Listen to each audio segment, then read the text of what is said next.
ಅಣ್ಣ ಏನು ಪ್ರಾಬ್ಲಮ್ ಆಗಿದೆ ಅಣ್ಣ ಇಲ್ಲಿ ನಮಗೆ ಒಂದು ಆರ್ಡರ್ ಮೇಲೆ 15 1 ಕಿಲೋಮೀಟರ್ಗೆ 15 ರೂಪಾಯಿ ಅಂತ ಇರೋದು. ಇಲ್ಲಿ 2 ಕಿಲೋಮೀಟರ್ಗೆ ಹೋದ್ರೆ 19 ರೂಪಾಯಿ 18 ರೂಪಾಯಿ ಕೊಡ್ತಾರೆ. ನಾವು ಯಾರು ಇವತ್ತು ಕೆಲಸ ಮಾಡಲ್ಲ ಅಣ್ಣ. ನಮ್ಮ ಮ್ಯಾನೇಜರ್ ಬರೋರಿಗೆ ಯಾರು ಕೆಲಸ ಮಾಡಲ್ಲ ಅಣ್ಣ ನಾವಿಲ್ಲಿ.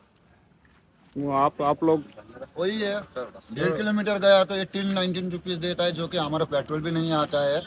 तो हम ऐसे कैसे काम कर सकते हैं? या तो इंसेंटिव बढ़ाना चाहिए या तो पेमेंट वो किलोमीटर के हिसाब से वो बढ़ाना चाहिए हमको, अभी नहीं तो हम काम नहीं करेगा। ये सभी सॉल्व होने तक आप काम नहीं करोगे?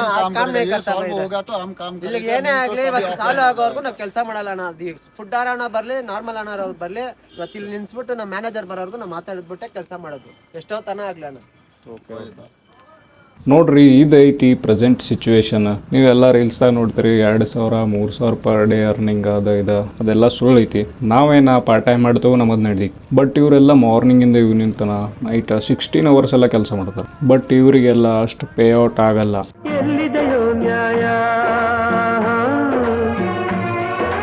ಬಡವನು ನ್ಯಾಯವ ಕೇಳುವುದೇ ಅನ್ಯಾಯ.